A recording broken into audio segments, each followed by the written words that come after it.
Hi, my name's Julia and I'm a mummy to three lovely little children. Sadly, last year my middle child, Sophia, lovingly known as Fifi, died at the age of 6 years old.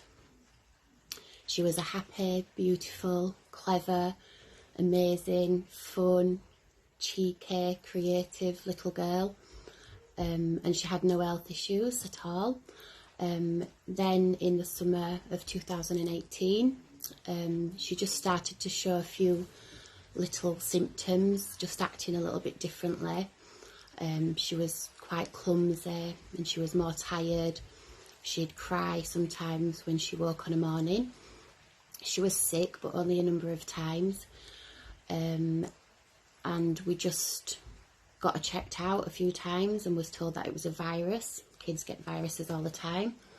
Then mid-August we went to Devon to visit some grandparents, and that's when I started to get really worried because she was acting quite delirious. She was repeating herself quite a lot. Again, we got checked, and it was put down to like a food phobia because she had choked and she was chewing her food quite relentlessly. So we got checked again when we got back, and this time things had changed quite dramatically. She fell over, her legs gave way, she was repeating herself quite a lot. So they admitted her straight away.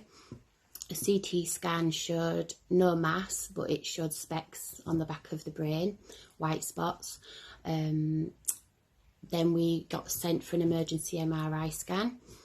The MRI showed basically that she had an aggressive cancerous brain tumour on the midbrain, so on the brain stem right at the back, in the worst place basically to have a brain tumour. We were told that it was inoperable, incurable, and the life expectancy was between 9 to 12 months.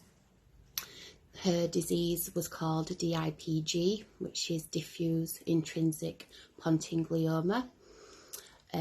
This disease basically has had no improvement in treatments whatsoever for decades.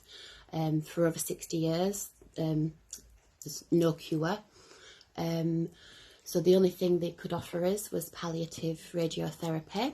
So she had 6 weeks radiotherapy, which basically just halts the tumour from growing temporarily. Maybe even reduce it slightly, but it doesn't save them at all. So you're told to go home, have fun, make memories, even though you know your child's dying, which is just the worst thing in the world.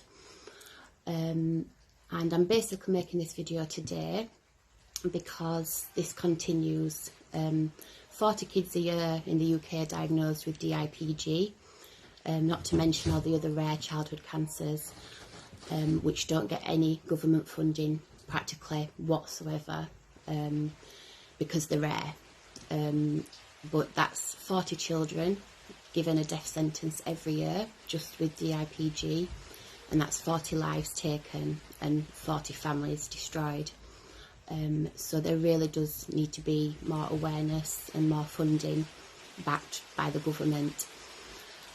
Once you enter the childhood cancer world, there's a big strong community there, and in the DIPG community, it's a club no one wants to be in because it means either your child's fighting for their life, died, or has just been diagnosed.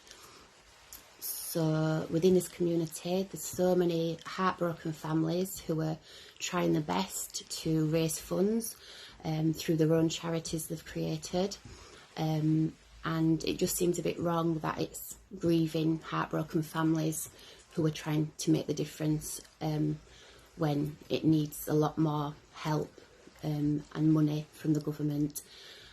So basically this petition has been created by a heartbroken grandma called Fiona Mary, who lost her lovely little boy Logan to DIPG, and she's pushing to try and get as many signatures as possible to get the discussion into Parliament, for them to address why the funding is so little and what can be done to change. things in the future. Because many more families will be diagnosed with DIPG and other childhood cancers, and it's just for them to have hope and choices and treatment at some point in the future, because I know myself just how painful it is to watch your child die and for them to lose their abilities one by one. Fifi sadly lost her eyesight in the last few weeks of life, and it's just something you wouldn't wish upon anyone, let alone a little innocent child. So please sign the petition and share it as much as you can. It takes 2 minutes and it's not much to ask for something that could potentially make a massive difference for future families and for children. So thank you for watching, and please sign.